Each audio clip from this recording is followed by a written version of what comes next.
धर्मा प्रोज्झित कैतवोऽत्र परमो निर्मत्सराणां शताम् वेद्यं वास्तवमत्र वस्तु श्रीमदम् आपत्रयोन्मूलनम् श्रीमद्भागवते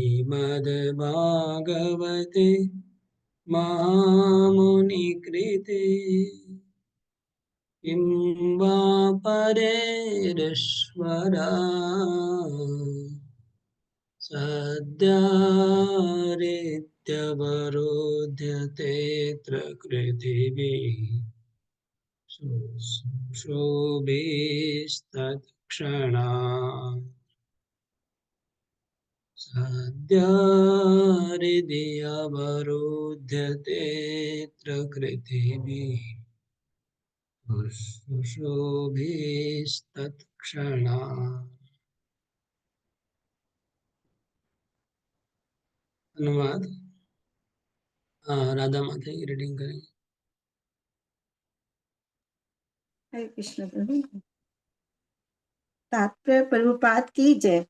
धर्म में 4 मूल विषय सम्मिलित है: पुण्य कर्म, आर्थिक विकास, इंद्र तुष्टि तथा बंधन से मोक्ष। आधार्मिक जीवन वर्वद अवस्था है। वस्तुतः मानव जीवन का समारंभ धर्म के सूत्रपात से होता है: आहार, निंद्रा, भय तथा मैथुन। ये पशु जीवन के 4 नियम है। ये चारों पशुओं तथा मनुष्यों में समान रूप से लागू होते हैं, किंतु मनुष्यों में एक अतिरिक्त कार्य धर्म होता है। धर्म के बिना मनुष्य जीवन पशु जीवन से ज्यादा अच्छा नहीं है। अतः प्रत्येक मानव समाज में धर्म का कोई न कोई रूप पाया जाता है, जिसका उद्देश्य आत्म साक्षात्कार है और जो ईश्वर के साथ मनुष्य के शाश्वत संबंध को बताने वाला है। मानव सभ्यता को निरंतर अवस्थाओं में आप अनुवाद नहीं पढ़े लगता, सीधा तात्पर्य पढ़ना शुरू कर देना। ट्रांसलेशन पढ़ना पहले। अच्छा, अनुवाद पढ़ बोलूं? हरे कृष्ण। यह भागवत पुराण और अभी और कोई पढ़ेंगे? ठीक है। नेक्स्ट कौन है? हिंदी भागवत में मोहन ब्रजराज। यस है प्रभु जी। हरे कृष्णा। यह श्रीमद् भागवत पुराण भौतिक कारणों से प्रेरित होने वाले समस्त धार्मिक कृत्यों को पूर्ण रूप से बहिष्कृत करते हुए सर्वोच्च सत्य का प्रतिपादन करता है, जो पूर्ण रूप से शुद्ध हृदय वाले भक्तों के लिए बोधगम्य है। यह सर्वोच्च सत्य वास्तविकता है, जो माया से पृथक होते हुए सबके कल्याण के लिए है। ऐसा सत्य तीनों प्रकार के संतापों को मूल नष्ट करने वाला है। महामुनि श्रील व्यासदेव द्वारा अपनी परिपक्व अवस्था में संकलित यह सुंदर श्रीमद् भागवत पुराण ईश्वर साक्षात्कार के लिए अपने आप में पर्याप्त है। तो फिर अन्य किसी शास्त्र की क्या आवश्यकता है? जैसे ही कोई ध्यानपूर्वक तथा विनित भाव से श्रीमद् भागवत के संदेश को सुनता है, वैसे वैसे ज्ञान के इस संस्कार अनुशीलन से उसके हृदय में परम भगवान स्थापित हो जाते हैं। हरे कृष्ण। ये भागवत पुराण भौतिक कारणों से प्रेरित होने वाले समस्त धार्मिक कृत्यों को बहिष्कृत करते हुए, ये श्लोक में कौन सा शब्द है जो बहिष्कृत, उसका अर्थ बहिष्कृत करना हो रहा है? प्रोजित।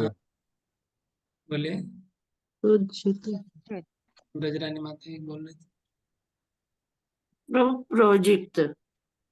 हाँ, प्रोज्झिता। झा है। प्रोज्झिता मतलब पूर्ण रूप से बहिष्कार करना। पूर्ण रूप से किसको बहिष्कार कर रहा है भागवतम? सारे धर्म को, सब धर्मों को पूर्ण रूप से बहिष्कार कर रहा है। पहला बात लिखा है कि ये भागवतम धर्म प्रोज्झित कैतवो, सब कैतव धर्मों को बहिष्कार कर रहा है। सब धर्मों को बहिष्कार करा है। और सर्वोच्च सत्य का प्रतिपादन करता है, वेद्यम वास्तवम अत्र वस्तु शुभदम। तापत्रय उन्मूलनम, त्रिताप, 3 प्रकार के संतापों को समूल नष्ट करने वाला है। महामुनि वेदव्यास द्वारा संकलित है। कल मैंने बताया ये भागवत की जो श्लोक है, ये भागवत की विषय वस्तु क्या है, सब्जेक्ट क्या है, इसका ऑडियंस कौन है, किसको पढ़ना चाहिए और पढ़ने से क्या लाभ होगा, ये 3 चीज इस श्लोक में दिया गया है।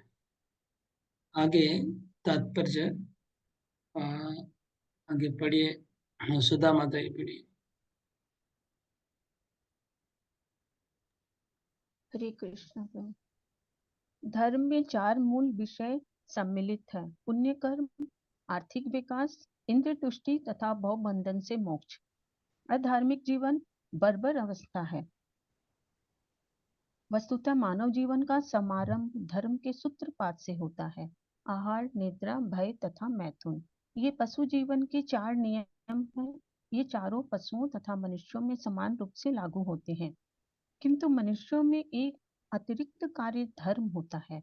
धर्म के बिना मनुष्य जीवन पशु जीवन से ज्यादा अच्छा नहीं है। अतः प्रत्येक मानव समाज में धर्म का कोई न कोई रूप पाया जाता है, जिसका उद्देश्य आत्म साक्षात्कार है और जो ईश्वर के साथ मनुष्य के शाश्वत संबंध को बताने वाला है। ओके, तो धर्म के 4 मूल सिद्धांत, धर्म के 4 मूल सिद्धांत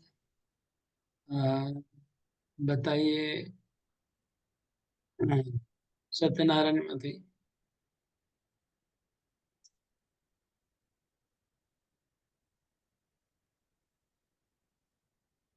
म्यूट म्यूट है, आप अनम्यूट करिए।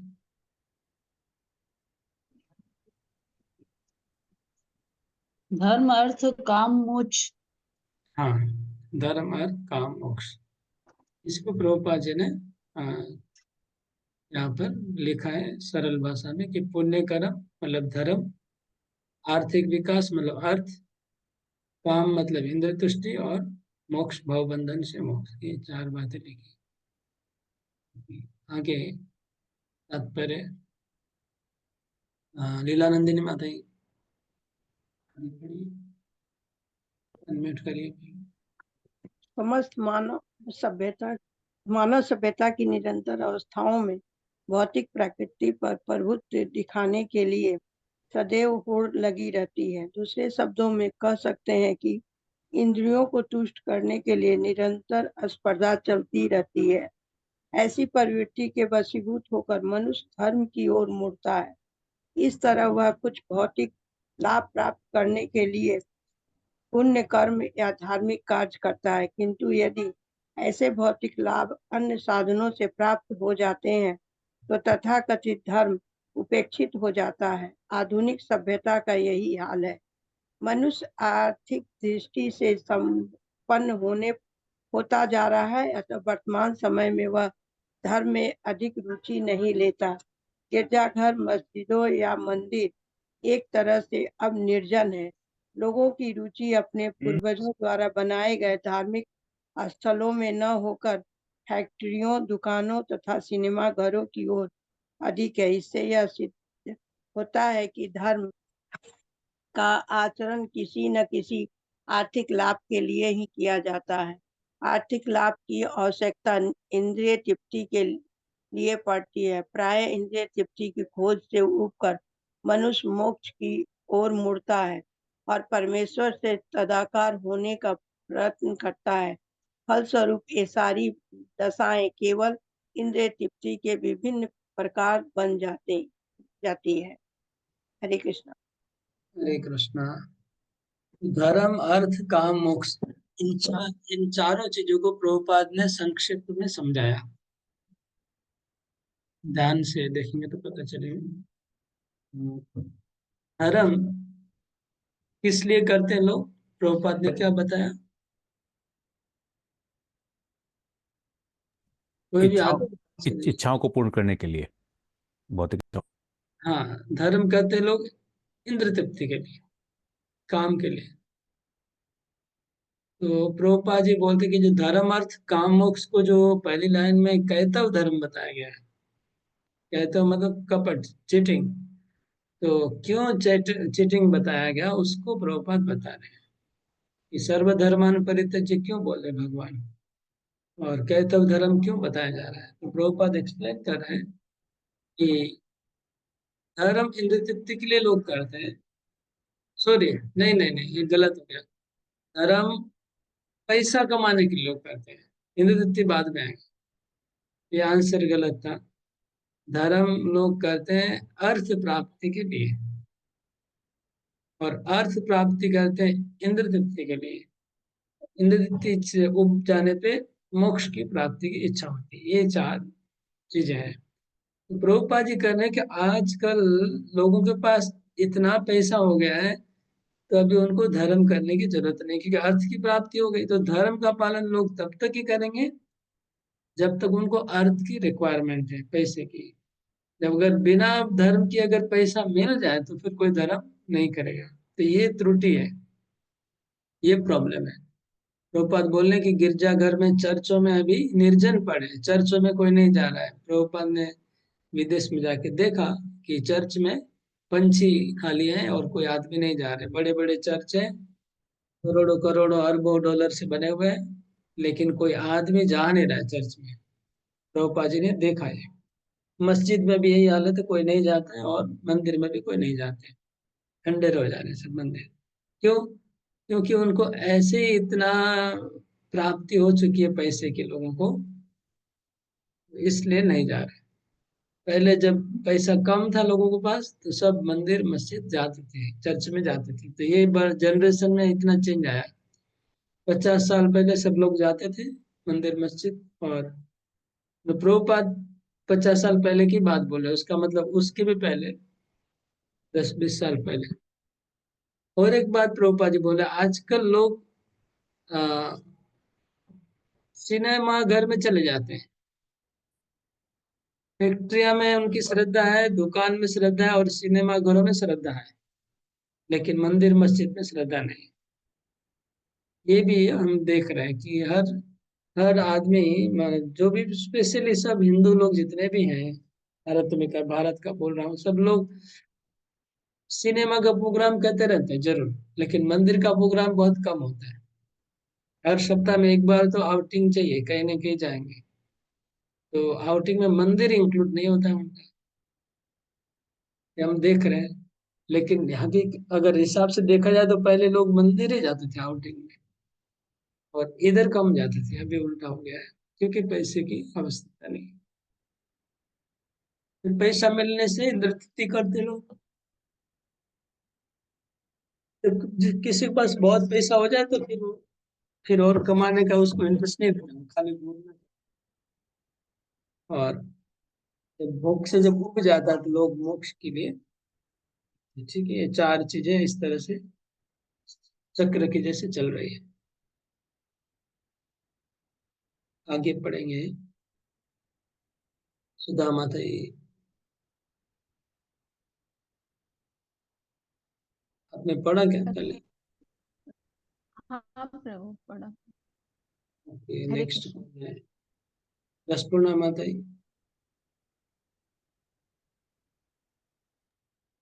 हरे कृष्ण। वेदों में उपर्युक्त चारों कर्मों की संस्तुति नियामक के रूप में की गई है, जिसे इंद्रिय तृप्ति के लिए अनावश्यक स्पर्धा उत्पन्न न हो। किंतु श्रीमद् भागवत इंद्रिय तृप्ति संबंधी इन सब कर्मों से परे हैं। यदि तांत दिव्य साहित्य है जो उन्हें शुद्ध भगवत भक्तों द्वारा समझा जा सकता है, जो स्पर्धात्मक इंद्रिय तृप्ति से परे रहते हैं। इस भौतिक जगत में पशु मनुष्य तथा मनुष्य समाज तथा समाज और राष्ट्र तथा राष्ट्र के मध्य तीक्ष्ण स्पर्धा चल रही है। लेकिन भगवान के भक्त ऐसी स्पर्धा से बहुत ऊपर रहते हैं। वे भौतिकतावादी व्यक्ति से स्पर्धा नहीं करते, क्योंकि वे भगवत धाम वापस जाने के मार्ग पर होते हैं, जहाँ जीवन शाश्वत तथा आनंदमय होता है।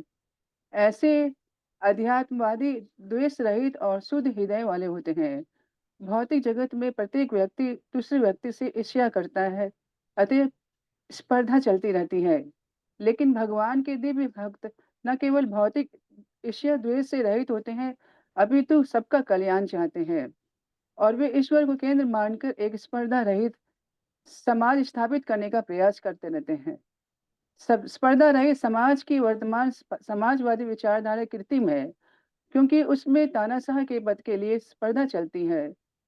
वेदों की दृष्टि से या सामान्य जन के क्रियाकलापों की दृष्टि से इंद्रिय तृप्ति ही भौतिक जीवन का मूलाधार है। वेदों में 3 मार्ग बताए गए हैं। पहला है श्रेष्ठ लोगों की प्राप्ति के उद्देश्य से सकाम कर्म करना, दूसरा देवलोक जाने के लिए विभिन्न देवताओं की पूजा करना और तीसरा परम सत्य तथा उनके निर्विकार पद का साक्षात करना करके उससे तदाकार होना। ओके। इस संसार में एक स्पर्धा चल रही है, कंपटीशन। कंपटीशन कौन से लेवल पे होता है? हाँ? हम लोग जैसे बोलते हैं ना, स्टेट लेवल पे कंपटीशन में भाग लिया, डिस्ट्रिक्ट लेवल पे भाग लिया, नेशनल लेवल पे भाग लिया, इंटरनेशनल लेवल पे भाग लिया। रूपा जी बोले कंपटीशन पशु पशु के लेवल पे चलता है, पहले पशुओं में भी कंपटीशन होता है। मनुष्य में, इंडिविजुअल मनुष्य में कंपटीशन होता है, एक समाज के साथ दूसरे समाज का कंपटीशन होता है। हमारा समाज आगे है, वो समाज पीछे है, वो समाज को आगे नहीं बढ़ने देना है। और राष्ट्र के बीच में कंपटीशन चल रहा है, ये देश ऊंचा है, ये देश नीचा है, ये देश को और आगे किसी को बढ़ने नहीं देना है। तो इस संसार में एक बड़ा प्रॉब्लम है कंपटीशन, स्पर्धा। इससे सब लोग पिसते हैं, पीसे जा रहे हैं कंपटीशन। और स्पर्धा किस चीज, एक्चुअली इंद्र तृप्ति की स्पर्धा है ये इंद्र तृप्ति की स्पर्धा है। आ, और भगवान के भक्त ये कंपटीशन में नहीं पड़ते हैं। भौतिक जगत के कंपटीशन में भगवान के भक्त नहीं पड़ते। ये भौतिकवादी व्यक्ति से स्पर्धा नहीं करते, क्योंकि उनको भगवत धाम वापस जाना है, जहाँ शाश्वत और आनंद में सुख है। ये थोड़ा विचार करने का विषय है, कंपटीशन क्यों है इस जगत में। इसका कारण है कि इंद्रिय तृप्ति बहुत सीमित है। समझ लीजिए एक एक एक राज्य है, वा एक हाँ, एक राज्य है, एक देश है, उसका राजा का गद्दी तो एक ही होगा, और वहां पर 1 करोड़ लोग हैं, वो बैठना चाहेंगे और एक ही गद्दी खाली है। 1 करोड़ नहीं बैठना चाहेंगे तो 1 लाख चाहेंगे, 1 लाख में कम से कम 10 आदमी तो चाहेंगे उस पर बैठने के लिए, तो 10 के बीच में कंपटीशन होता रहेगा। तो ये स्पर्धा का कारण यही है, क्योंकि यहाँ पर सीमित इंद्रिय तृप्ति करने का जो आ, उपाय है, वह जो साधन है, बहुत सीमित है, सीमित मात्रा में। इसलिए भयंकर कंपटीशन चल रहा है, क्योंकि सब भोक्ता बनना चाह रहे हैं और प्रकृति को भोग करना चाह रहे हैं। सब लोग मटेरियल नेचर को एंजॉय करना चाह रहे हैं, जबकि मटेरियल नेचर भगवान की शक्ति है, वो आत्मा को एंजॉय करने देगी नहीं। चिन्मय जगत में कंपटीशन नहीं है। क्यों? क्योंकि वहां सब लोग सेवक बनना चाह रहे हैं। सेवक बनना चाहेंगे तो कोई पोस्ट, अनंत पोस्ट अवेलेबल है सेवक बनने के लिए, चाहे इस जगत में हो चाहे उस जगत में हो। लेकिन प्रभु बनने के लिए पोस्ट तो वहां पर भी केवल भगवान ही है, प्रभु एक अकेले, और यहाँ पर भी भगवान ही है। ये कंपटीशन का कारण यही है कि सब लोग वो चीज चाह रहे हैं, एक ही वस्तु सब लोग चाह रहे हैं, ऐसे में है।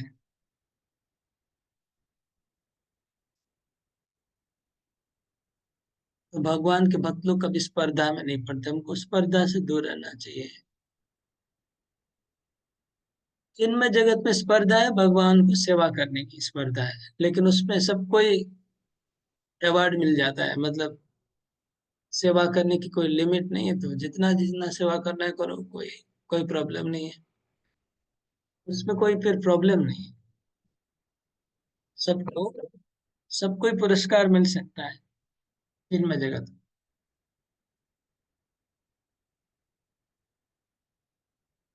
सुना है।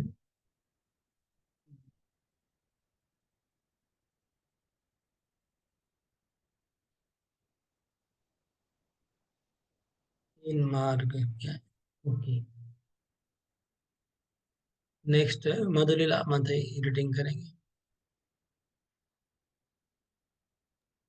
हाँ, मोहन ब्रजराज को क्वेश्चन है। प्रभु जी छोटा सा प्रश्न है। यहाँ पर जो लिखा है इंद्र तृप्ति के भौतिक जीवन का मूलाधार है, वेदों में 3 मार्ग बताए गए हैं। वेदों का प्रभु जी कौन सा पोर्शन के अंदर में ये कर्म कांड वाला मार्ग अधिकतम बताया गया है? ओके, वेदों के कौन से इसमें कर्म कांड का मार्ग बताया गया है? वेदों में कर्म कांड वाले सेक्शन में ये बातें बताई गई, कर्म कांड वाले से। फिर ज्ञान कांड में दूसरी बात है, ज्ञान कांड में मोक्ष की बात है, और कर्म कांड में ये बात है जो इसमें लिखा है। हाँ, तो मेरा प्रश्न इसी टाइप से है प्रभु जी कि मतलब ऋग्वेद, सामवेद, यजुर्वेद, अथर्ववेद किसमें मैक्सिमम दिया गया है? चारों वेद में यज्ञ की बात ही है, और यज्ञ मतलब भी कर्म कांड है। चारों वेद में, और उसी में वेदों के अंदर बीच बीच में संहिता और उपनिषद आती है, जो ज्ञान मार्ग को तरफ ले जाती है। वेदों के अंदर ही है, चारों वेदों में। चारों वेद यज्ञ के लिए बने, यज्ञ संपादन करने के लिए बने।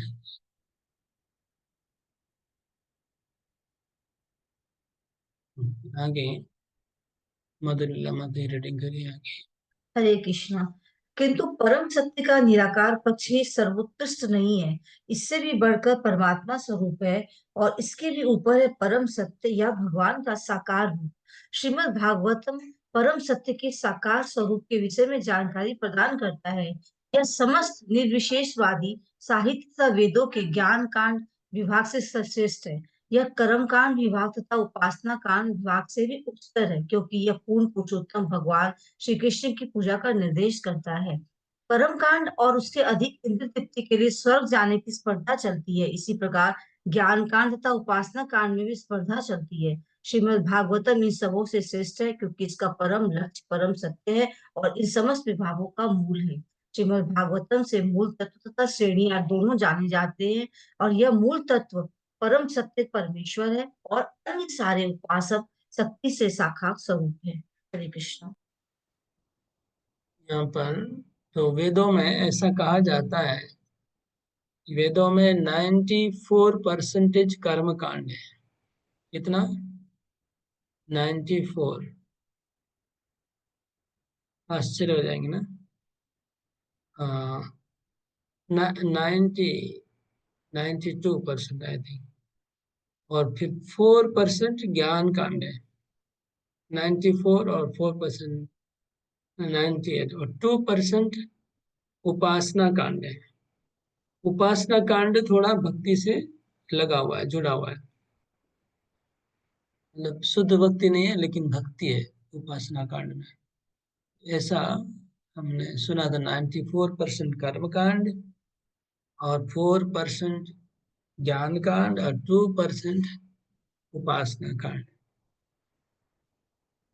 उपासना कांड मतलब भक्ति के अंग है उसमें, लेकिन शुद्ध भक्ति नहीं है, मिक्स्ड भक्ति है। और ज्ञान कांड मतलब उपनिषद, सब वेदों के अंश है। ये हमने जो सुना है, इसको इनके बड़े किसी आचार्य ने बताया होगा।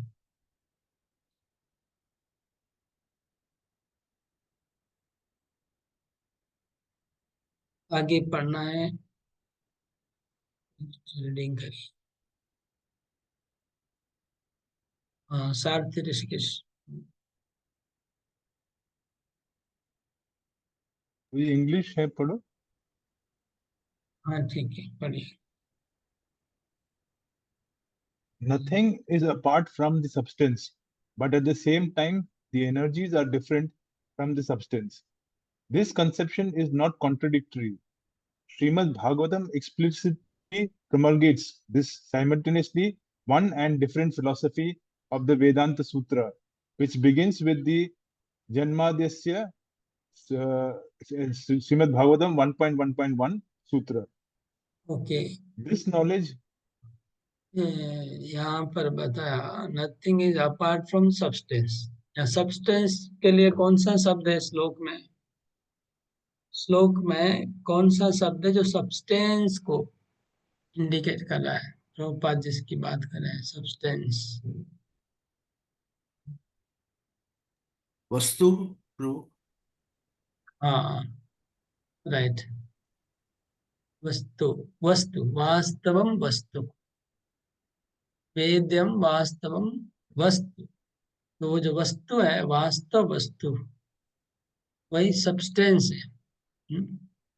और तो प्रभुपाद मूल तत्व से अलग कुछ नहीं है, सब्सटेंस से अलग. Nothing separate from substance. फिर आगे इंग्लिश में लिखा है कि but at the same time the energies are different from the substance. बाकी जो सारी चीजें हैं वो वास्तव वस्तु से अलग है. वास्तव वस्तु भगवान है, वास्तव वस्तु भगवान है, और बाकी सब शक्तियां उनसे अलग है. और वो nothing is apart from substance, मतलब सत्य से अलग कुछ नहीं है और सत्य से अलग भी है. दोनों बात एक साथ प्रभुपाद जी बोल रहे हैं. मूल तत्व से भिन्न कुछ नहीं है और मूल तत्व से अलग भी कुछ नहीं है. ये simultaneously one and different philosophy.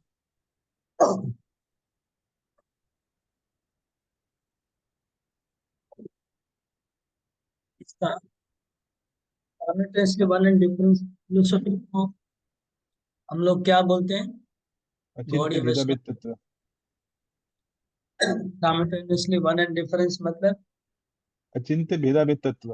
Right. सब लोग लिखिए, सब लोग चैट बॉक्स में लिखिए अचिंत्य भेदाभेद तत्व.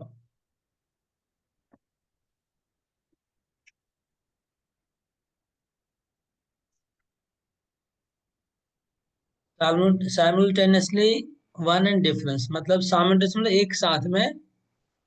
एक साथ में वन मतलब अभेद और भेद. अभेद मतलब एक है, सब कुछ भगवान से एक है, और भेद मतलब भगवान से सब कुछ अलग है. प्रभुपाद जी कह रहे हैं कि ये जो तत्व है भागवतम इसी तत्व को घोषित करता है. भागवत इसी तत्व को घोषित करता है, अचिंत्य भेदाभेद तत्व को, जो जन्माद्यस्य सूत्र से प्रारंभ होता है. वेदांत सूत्र में भी इसी के, वेदांत सूत्र भी यही है, अचिंत्य भेदाभेद. भागवत भी अचिंत्य भेदाभेद. ओके, आगे नेक्स्ट रीडिंग नीतू माता जी के लिए. हरे कृष्ण प्रभु जी। यह ज्ञान की भगवान की शक्ति भगवान के साथ एक तथा उनसे भिन्न भी है. यह मनोधर्मियों पर करारी चपत है जो इस शक्ति को परमेश्वर के रूप में स्थापित करना चाहते हैं. जब यह ज्ञान वास्तविक रूप से समझ में आ जाता है तो अद्वैतवाद तथा द्वैतवाद की धारणा अपूर्ण लगने लगती है. इस दिव्य चेतना का विकास जो एक ही समय में एक तथा भिन्न की विचारधारा पर दीक्षित हो जाने से तीनों प्रकार के कष्टों से तुरंत ही मुक्ति का मार्ग प्रशस्त हो जाता है. ये 3 प्रकार के कष्ट हैं: मन तथा शरीर से उत्पन्न दुख, दूसरा अन्य जीवों द्वारा पहुंचाए गए दुख, तीसरा प्राकृतिक विपदाओं से उत्पन्न दुख जिन पर किसी का वश नहीं होता है. श्रीमद् भागवत का शुभारंभ परम पुरुष के प्रति भक्त के आत्मसमर्पण शरणागति से होता है.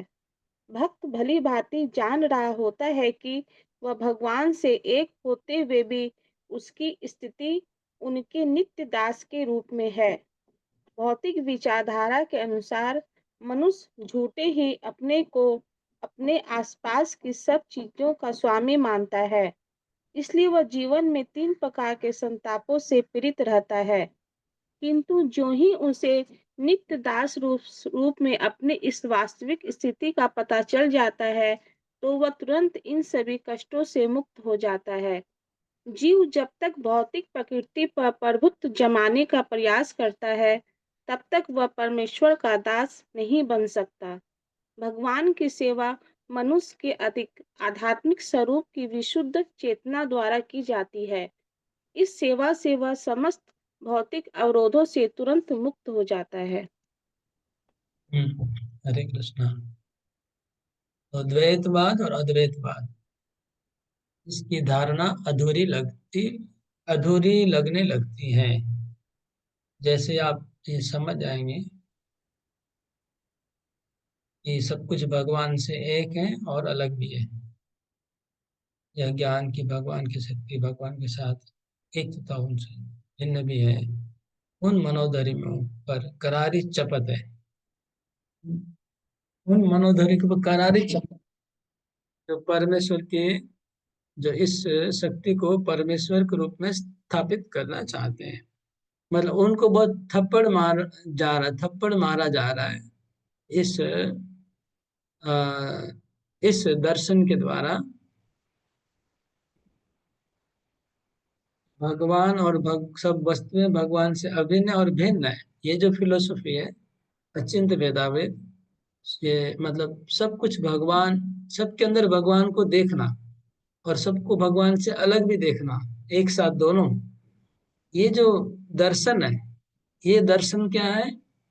ये उन मनोधर्मियों के गाल के ऊपर थप्पड़ मारने जैसा है, प्रभुपाद जी बोल रहे हैं। ये वास्तव में जब ये समझ में आ जाएगा तो द्वैतवाद और अद्वैतवाद दोनों अधूरा लगेगा। क्योंकि द्वैतवाद और अद्वैतवाद का अर्थ क्या है? कृपा पूर्णमाते, व्हाट इज मीनिंग ऑफ द्वैतवाद? मतलब क्या, अद्वैतवाद मतलब क्या? मंजू माता जी कृपा पूर्णमाते अनम्यूट करके बोलिए, कृपा पूर्णमाते जी। वह इतना देरी क्यों लगा रहे हैं? हाँ, हरे कृष्णा प्रभु। द्वैत अद्वैत है कि जैसे कि जीव भगवान सब एक है, वो लोग मानते हैं। ओके, और द्वैत? और द्वैतवाद अ, अद्वैत है कि नहीं, जीव भगवान जो है, जीव कभी माने सिद्ध रूप में भी कभी भगवान के समान नहीं हो सकता है। अच्छा, आप तो पूरा उल्टा कर दिए। सॉरी, हाँ, कंफ्यूज है दोनों में एक्चुअली। क्या हाँ, कंफ्यूज? ये उल्टा हो गया, मतलब कि ये जो द्वैत अद्वैत में मेरे को कंफ्यूजन हो रहा है। मैंने है एक ऐसा कि द्वैत जीव, मतलब क्या? द्वैत मतलब की है कि भगवान और जीव, इसी में प्रभु हमको ये दो शब्द में कंफ्यूजन हो जा रहा है कि नहीं, द्वैत द्वैत का में, मतलब क्या? वो छोड़ दीजिए, भगवान को छोड़ दीजिए, जीव को छोड़ दीजिए, द्वैत शब्द का अर्थ क्या है? द्वैत मतलब जीव और भगवान दोनों, द्वैत का मतलब जीव और मैं तो, भगवान एक। अरे आप मेरा बात सुन नहीं रहे हैं क्या? मैं बोला जीव और भगवान को छोड़िए, द्वैत का मतलब क्या? हम्म, फिर जीव द्वैत भगवान क्या मतलब कि है? दो है। दो है। द्वैत का मतलब अद्वैत दो है, मतलब एक है। एक है। फिर अभी बोलिए। हाँ ठीक है प्रभु, दो है। मतलब जीव और भगवान, जैसे जीव है, द्वैत में है कि जीव और भगवान जो है ना, कभी माने अलग अलग है। सिद्ध अवस्था में भी जीव कभी भगवान की समानता नहीं कर सकता है। हाँ, और द्वैत में है कि वो लोग सोचते हैं कि जीव भगवान एक है। ओके, अभी लाइन पे आएगा। हाँ, ठीक है, अद्वैत और द्वैत। अद्वैत मतलब एक, मतलब डुअलिटी नहीं है। द्वैत अच्छा। मतलब दो, डुअलिटी है। ये दो फिलोसफी है। एक को मोनिज्म कहते हैं, एक को डुअलिज्म हम्म कहते हैं। मोनिज्म मतलब सब हम्म, कुछ एक है, अच्छा। डुअलिज्म मतलब सब कुछ दो है। को बोलने की हरे जरूरत, कृष्ण। म्यूट करके रखिए। तो प्रभुपाद बोलते हैं, दोनों धारणाओं अधूरी लिखती हैं जब अचिंत्य भेदाभेद क्या है, दोनों स्वीकार करता है। अचिंत्य भेदाभेद में भेद भी स्वीकार कर रहे हैं हम लोग और अभेद को भी स्वीकार कर रहे हैं। ये बात पहले बताए प्रभुपाद जी। फिर नीचे बोल रहे हैं कि अगर कोई ये जान जाता है, ये कॉन्सेप्ट को, ये दिव्य चेतना का विकास एक ही समय में एक तथा भिन्न विचारधारा पर दीक्षित हो जाने से सब प्रकार के कष्टों से मुक्ति का मार्ग प्रशस्त हो जाता है। सोचिए, बोलते ये अगर कोई जान जाएगा तो मुक्ति का मार्ग खुल जाएगा। अगर आप द्वैत अद्वैत आप जान गए तो फिर आपका तो मुक्ति का मार्ग खुल गया। इसका मतलब मुक्ति का मार्ग खुल जाता है अगर कोई इस धारणा को समझ जाता है। तो खाली थियोरेटिकली नहीं, प्रैक्टिकली समझना होगा कि सब कुछ भगवान के साथ एक है और अलग है। इससे मुक्ति का मार्ग खुल जाएगा और त्रिताप क्लेश से मुक्त। इसलिए वेद्यम वास्तव अस्त्र वस्तु शिवदम तापत्रय उन्मूलन, उसको प्रभुपाद जी कनेक्ट कर रहे हैं कि अगर कोई वास्तव वस्तु को समझ जाएगा तो त्रिताप क्लेश से मुक्त हो जाएगा। तापत्रय उन्मूलनम, हाँ, इसको कवर करते। त्रिताप क्लेश क्या है तो सबको पता है, उसको मैं डिस्कस नहीं करें। अपना जो बहुत साधारण से बहुत पता है उसको बोलने की जरूरत नहीं है। फिर आगे, अच्छा, इस जगत में हम लोग का जितना प्रॉब्लम है वो सोल्व हो जाएगा खाली एक बात से। एक प्रॉब्लम का एक ही कारण है और उसका सॉल्यूशन भी एक ही है। प्रभुपाद जी बता रहे हैं तात्पर्य में। कौन पकड़ पाया बताइए? प्रभु जी, का सॉरी, दास। कौन बोला? उधर। बोलिए बोलिए, जो बोल रहे हैं, जो बोल रहे हैं पूरा बोलिए, आधा मत बोलिए। बोलना है तो आप प्रभु हरे पूरा जी बोलिए। हरे कृष्णा। प्रकृति पे प्रभुत्व जमाना ही हमारा सबसे बड़ा दोष है। उसके जीवे पहले स्वरूप सेवक नित्य और दास कृष्णदास प्रभु, उसके पहले नित्य प्रभुत्व जताना कृष्णदास, बात पहले। कृष्णदास पन्ना प्रभु 10। हाँ, वो तो सॉल्यूशन है। उसके पहले प्रॉब्लम बताया प्रभुपाद जी ने। स्वामी स्वामी बनने की टेंडेंसी। हाँ, हमारे एक क्यों पकड़ क्यों नहीं पा रहे? हमारे आसपास में जितनी भी चीजें हैं उसका स्वामी बनने की इच्छा, ये प्रॉब्लम। कितना स्पष्ट लिखा है, पकड़ नहीं पा रहे। भौतिक विचारधारा के अनुसार मनुष्य झूठे ही अपने आप को आसपास की सब चीजों का स्वामी मानता है।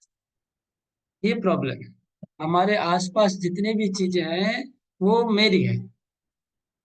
आदमी तो अपनी चीजों को तो दखल करते रहता है, उसके बाद दूसरों को भी करोचना चाहता है कि और 1 फुट उसका पास वाले का अगर जमीन किसी तरह से हड़प पा जाए तो वो मतलब स्वर्ग की प्राप्ति हो गई। किसी और का पैसा थोड़ा सा एक्स्ट्रा छीन लिया जाए तो स्वर्ग की प्राप्ति हो गई। किसी और पुरुष या स्त्री को फिर वो बोलने की बात ही नहीं होती। लोग दूसरों के संपत्ति को, दूसरे के पैसे को, दूसरे की प्रॉपर्टी को अपना मानने लगता है। यही उनका झूठा झूठा झूठा है। झूठे अपना मानना, वास्तव में उसका नहीं है। तो ये प्रॉब्लम है। अगर ये प्रॉब्लम प्रभुपाद होते हैं, अगर वो आ, इसलिए संतापों से पीड़ित होता है। हम लोग तो संताप के कारण यही है। जैसे ही हम आप समझ आए कि मैं कृष्ण का दास हूँ, जो ही उससे नित्य दास रूप में अपनी वास्तविक स्थिति का पता चल जाता है, तुरंत सभी कष्टों से मुक्त हो जाता है। देखिए कितना बड़ा स्टेटमेंट है।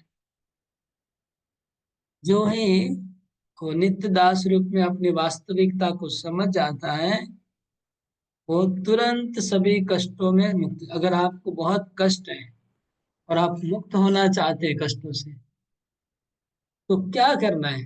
इसमें कोई खर्चा नहीं है, इसमें कहीं जाने का नहीं है, इसमें कुछ नहीं है। कष्टों से मुक्त होने कितना,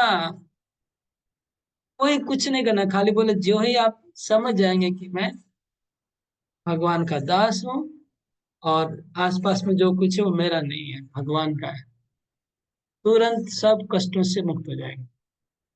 इसका कोई प्रैक्टिकल एग्जाम्पल बता सकते हैं? ऐसा क्यों बोल रहे हैं प्रभुपाद? कि आप समझेंगे कि ये चीजें भगवान की है तो कष्टों से छुटकारा मिल जाएगा। इसका आप लोग तो गृहस्थ जीवन में, आप लोग तो डेली इसका एक्सपीरियंस होता होगा, बताइए ऐसा क्यों बोल रहे हैं प्रभुपाद जी?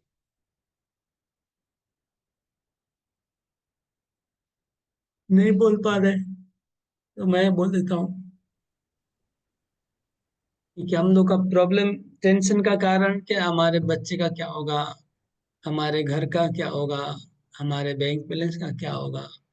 जैसे आप समझेंगे कि बच्चे भगवान के हैं, मेरे नहीं है, घर भगवान का है, हमको टेंशन लेने की जरूरत नहीं है। भगवान की जैसी इच्छा वैसा होगा, तुरंत मुक्त हो जाएंगे सारे प्रॉब्लम से। मोमेंट आप सोचेंगे कि मेरा है, तो सारे प्रॉब्लम सर पे लेके बैठेंगे। जैसे ही सोचेंगे कि भगवान का है, पूरा बोझा खत्म, मेरा जिम्मेवारी मेरे लाइफ का है, उनका भगवान है, भगवान देखेंगे बस। आप बोले तो गैर जिम्मेवार की बात है, गैर जिम्मेवार की बात नहीं है। मिथ्या बोझा सर पे ढो के रखा है, मेरा मेरा मेरा करके, अपना कोई नहीं है संसार में। हरे यही कृष्ण। इसमें एक बात बोलू प्रभु, बोलिए। बेंगली में कहावत है, हरि बोले नोड़े छोड़ो तबे हम बर देबो, ऐसे करके। तो बिना हिले डुले थोड़ी ना भगवान कर देंगे। हिलना डुलना हमको ही पड़ेगा, लेकिन हम दास रूप में हिलेंगे डुलेंगे, उसको भोक्ता नहीं बनेंगे। जैसे आप जब बंगाली बोलते तो मैं बोल रहा हूँ कि भक्तिविनोद ठाकुर का एक भजन का আমার लाइन बताइए, जिसमें আমার भक्तिविनोद ठाकुर ने कहा है। এখনো হইনু আমি কে বলে তোমার। पहले मुझे बोलने तो दीजिए, आप तो हाँ बोलिए। वापस आपका पुराना सब आ रहा है। तो मैं बोलना खत्म तो करूं पहले। तो अ, भक्तिविनोद ठाकुर कौन से भजन में लिखे हैं कि मैं जिस दिन समझ जाऊंगा कि मैं कृष्ण का दास हूँ, मेरा सारा दुख चला जाएगा, सुखी हो जाऊंगा। बताइए, आप इधर उधर की बांग्ला बांग्ला बोल रहे বুঝিনি জি আমি জি তোমার চরণ কৃষ্ণদাস জি বুঝিনি প্রভু কৃষ্ণদাস এই তোমার বিশ্বাস করলে তো আর দুঃখ নাই। বিশ্বাস राइट, राग लेखा मत, पॉइंट टू द पॉइंट पकड़ लिया। जीव कृष्ण दास ए विश्वास, करने तुम्हार दुख नहीं, एक लाइन में सीधा। बाकी जो आप बोले वो भी तो है, शरणागति में सब कुछ है, लेकिन ये पॉइंट मैं मांग रहा था। जीव जीव कृष्ण दास ए विश्वास, कर ले तुम्हार दुख नहीं, छोटे में बता दिया, छोटा दास कृष्ण दास हम है कि अगर पता चल जाएगा तो सारा दुख दूर हो जाएगा। यही बात है पहले, उसके बाद आगे बोल रहे हैं। हम्म, जब तक जीवात्मा भौतिक प्रकृति के ऊपर प्रभुत्व जताने का प्रयास करता है, तब तक दास नहीं बन सकता है। ये दास बनने में प्रॉब्लम क्या वो बता रहे हैं अभी, ये थोड़ा सा अलग है, वो थोड़ा अलग था। हाँ, ये पहले पहले का प्रॉब्लम था कि हम लोग सब अपने को मालिक मान रहे हैं सब चीजों का। तो अभी प्रॉब्लम बता रहे हैं, फिर दास बनना है। दास बनने में क्या प्रॉब्लम आएगा कि जब तक जीवात्मा प्रभुत्व जताना चाहता है, तब तक दास नहीं बन सकता है। प्रभुत्व जताने का अर्थ समझ में आ रहा है? इन्फ्लुएंस, कि मैं श्रेष्ठ हूँ, मैं नियंत्रण करता हूँ, मैं भोग करता हूँ, मैं कंट्रोल करूंगा सबको। ये जो भावना, प्रभुत्व जताने की भावना है, इससे मुक्त जब तक नहीं होंगे हम, दास नहीं बन पाएंगे। इस धारणा से मुक्त होना पड़ेगा, तो होना है हम लोग को। इस धारणा से मुक्त होंगे तो पूरा शांति ही शांति, कोई टेंशन नहीं। सब टेंशन का मूल यही है, हम लोग प्रभुत्व जताने में टेंशन आता है और स्वामी बनने में टेंशन आता है। आगे पढ़ना है। नेक्स्ट कौन है? हाँ, रोहिणी ब्रजरानी माता, ये रीडिंग करिए। हरे कृष्ण। इससे भी बढ़कर श्रीमद् भागवत श्री व्यासदेव द्वारा वेदांत सूत्र पर की गई व्यक्तिगत टीका है। इसका लेखन उन्होंने अपने आध्यात्मिक जीवन की परिपक्व अवस्था में नारद जी के अनुग्रह से किया। श्री व्यासदेव भगवान नारायण के प्रामाणिक अवतार हैं, अतः उनकी प्रामाणिकता पर किसी प्रकार का प्रश्न नहीं उठाया जा सकता। वे अन्य सभी वैदिक साहित्य के भी रचयिता है, तो भी वे श्रीमद् भागवत के अध्ययन को उन सबों से बढ़कर बताते हैं। अन्य पुराणों में विभिन्न विधियां दी गई है जिनके द्वारा देवताओं की पूजा की जा सकती है, किंतु भागवत में केवल परमेश्वर का उल्लेख है। परमेश्वर समग्र शरीर है और अन्य देवता इस शरीर के विभिन्न अंग है। फलस्वरूप परमेश्वर की पूजा करने पर अन्य देवताओं को पूजने की आवश्यकता नहीं रहती। परमेश्वर तुरंत ही भक्त के हृदय में स्थित हो जाते हैं। भगवान चैतन्य महाप्रभु ने श्रीमद् भागवत को निर्मल पुराण बताया है, अतः यह अन्य समस्त पुराणों से भिन्न है। हरे कृष्णा। हरे बोल।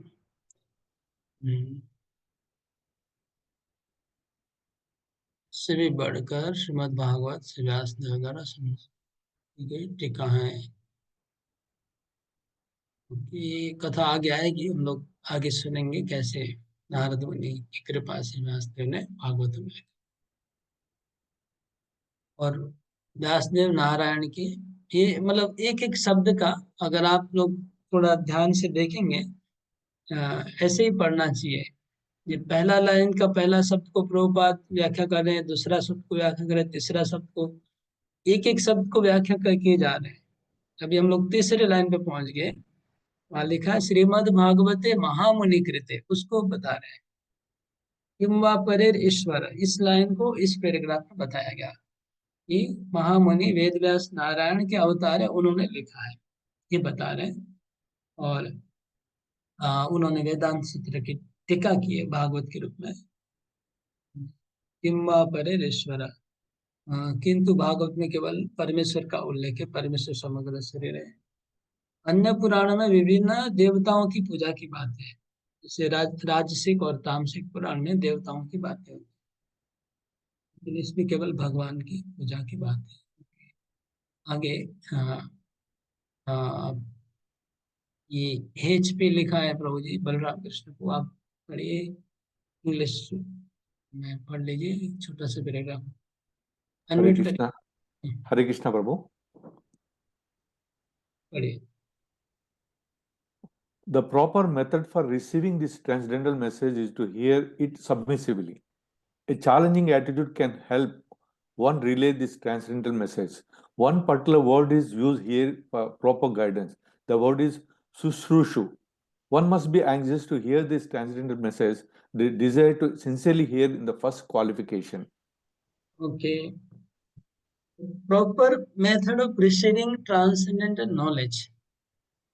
Here submissively, मतलब श्रद्धा पूर्वक श्रवण करना, ये योग्यता है, मतलब पद्धति है। इस भागवत को श्रवण करने की पद्धति क्या है? बहुत श्रद्धा पूर्वक श्रवण करना है। जैसे भागवतम का क्लास और टीचर स्कूल का क्लास में बहुत अंतर होता है ना। भागवतम क्लास में क्या होता है, जो वक्ता होता है सिंहासन पे बैठते हैं, सब लोग जाके प्रणाम करते हैं, प्रणाम करके बैठते हैं, नीचे बैठते हैं, वक्ता के नीचे बैठते हैं, और फिर मंगलाचरण किया जाता है, फिर जय ध्वनि होती है, फिर लास्ट में फिर प्रणाम करके सब लोग उठते हैं। तो ये भागवत का ग्रहण करने का तरीका हो गया। और स्कूल में क्या है, कुछ आजकल वो एटिकेट नहीं चला गया, स्कूल में तो रुआब से बैठते हैं, रुआब से उठ के आ जाते हैं। आज कभी कभी हम लोग तो खड़े हो जाते थे टीचर आने पे। इंडिया में फिर भी थोड़ा बहुत कल्चर होगा मेरे ख्याल से, अभी भी है कि नहीं, कॉलेज में तो नहीं होता है, स्कूल में रहता है, टीचर आने से खड़े हो जाते हैं सब लोग। कॉलेज में शायद वो कल्चर नहीं है, वहां तो बाबू दादागिरी करके आते हो जाते। तो शुश्रूषु शब्द को आगे बता, शुश्रूषु मतलब श्रद्धा पूर्वक श्रवण, और दो बातें और लिखा है, सेवा करना, दोनों को शुश्रूषु में आता है। हाँ, submissively. Challenging attitude can not help, challenging attitude से नहीं सीख सकते, सबमिसिव विनम्रता से सीख सकते हैं। और प्रॉपर गाइडेंस, हाँ प्रॉपर गाइडेंस, 3 शब्द आया। और क्या लिखा है शुश्रूषु का, one must be anxious to hear transcendental knowledge and desire to sincerely hear is the first quality। तो क्या क्या योग्यता है, एक लाइन में 4-5 योग्यता बताइए, इसको आप लोग नोट कर लीजिए, ये क्वेश्चन में आएगा। एक कैसे श्रवण करना चाहिए भागवतम, प्रॉपर मेथड क्या है भागवत सुनने की, एक क्वेश्चन हो गया। इसका आंसर होगा, पहला नंबर है सबमिसिवली हियर करना, मतलब श्रद्धा पूर्वक श्रवण करना। दूसरा, चैलेंजिंग एटीट्यूड नहीं होना चाहिए, मैं हिंदी भी पढ़ लेता हूँ। उचित विधि क्या है, पहला विनीत भाव से सुनना है, दूसरा चुनौती देने की इच्छा नहीं होनी चाहिए, तीसरा मार्गदर्शन मतलब गाइडेंस, गाइडेंस में होना चाहिए, और सुनने के लिए उत्सुक होना चाहिए।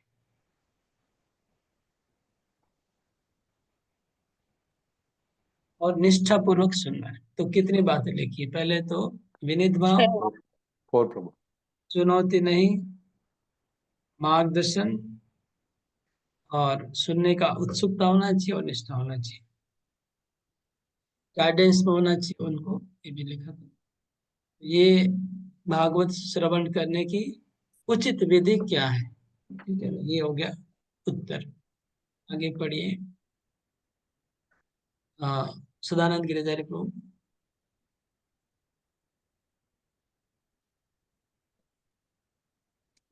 Less fortunate persons are not at all interested in hearing the Srimad Bhagavatam. The process is simple, but the application is difficult. Unfortunate people find enough time to hear ideal social and political conversations. But when invited to attend a meeting of devotees to hear Srimad Bhagavatam, they suddenly become reluctant. Sometimes professional readers of the Bhagavatam immediately plunge into the confidential topics of the pastimes of the Supreme Lord, which they seemingly interpret as sex literature. Srimad Bhagavatam is meant to be heard from the beginning. Those who are fit to assimilate this work are mentioned in this sloka. One becomes qualified to hear Srimad Bhagavatam after many pious deeds. The intelligent person with thoughtful discretion can be assured by the great sage Vedavyas that he can realize the Supreme Personality directly by hearing Srimad Bhagavatam. Without undergoing the different stages of realization set forth in the Vedas, one can be lifted immediately to the position of Paramahamsa simply by agreeing to receive this message. Okay, तो बोलते जो दुर्भाग्य, misfortune, जो दुर्भाग्य, अभागे लोग होते हैं, उनको भागवत सुनने में रुचि नहीं है।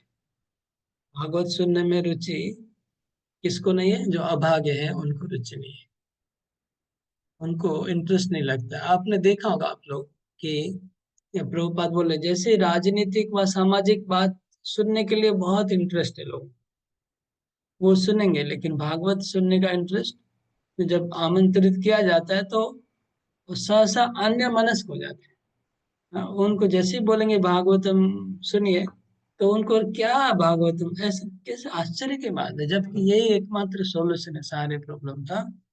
और राजनीतिक और सामाजिक बातें में सुनने में बहुत इंटरेस्ट है।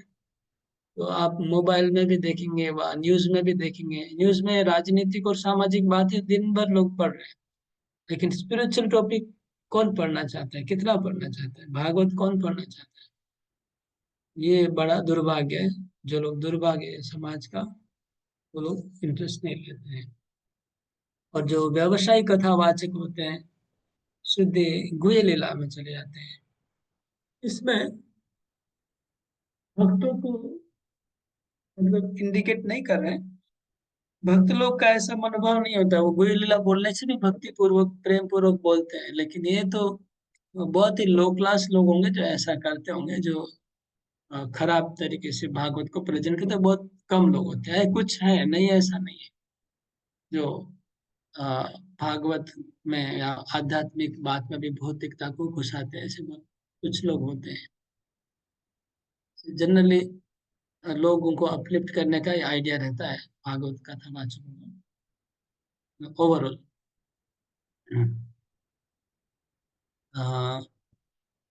के बाद भागवतम को प्रारंभ से सुनना चाहिए, बात ऑलरेडी बहुत बार बोल चुके हैं।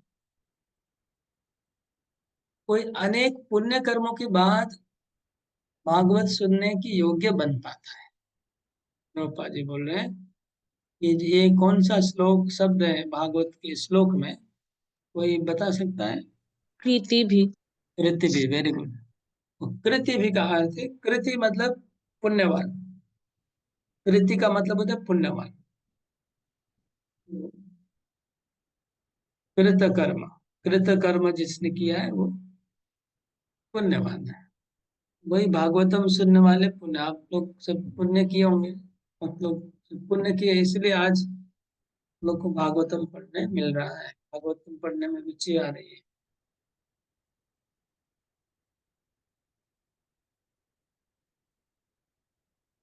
और लास्ट में लिखा है कि कोई अगर भागवत पढ़ेगा तो सीधा भगवान का साक्षात्कार हो सकता है, सीधा ग्रेजुअली डायरेक्ट हो सकता है। ओके, तो यहाँ समाप्त हुआ। इस श्लोक में हम लोग ने किन किन बातों को हाईलाइट करने वाला पॉइंट क्या क्या था, दोबारा एक बार देख लेते हैं स्टार्टिंग से। पहले तो कैतव धर्म क्या है उसका वर्णन हुआ है ना। चार धर्म, धर्म अर्थ काम मोक्ष का वर्णन हुआ। और उसमें हमने ये सुना कि जिनको धर्म लोग पालन करते, अर्थ की प्राप्ति करने, अर्थ की प्राप्ति अगर हो गई तो फिर धर्म पालन नहीं करते। इसलिए ये जो मार्ग है वो, इसलिए भागवतम उसको त्याग कर रहा है, प्रोज्झित बहिष्कृत कर रहा है। धर्म अर्थ काम मोक्ष के मार्ग को भागवतम इसलिए बहिष्कृत कर रहा है।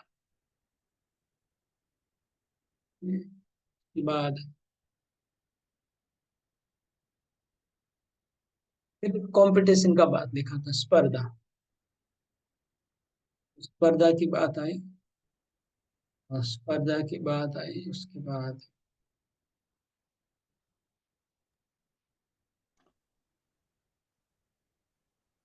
और अचिंत्य भेदाभेद का बात आया, चौथा पॉइंट, तीसरा पॉइंट। और फिर ये बात आई कि हम लोग कैसे संतापों से मुक्त हो सकते हैं। हम समझ जाएंगे कि भगवान स्वामी है, हम स्वामी नहीं है, ये बात आई। फिर व्यासदेव की और भागवत की महिमा आई। बेसिकली ये पॉइंट कुछ इंपॉर्टेंट है, चार पॉइंट। हरे कृष्णा कृष्ण कृष्ण हरे हरे, हरे राम राम राम हरे हरे।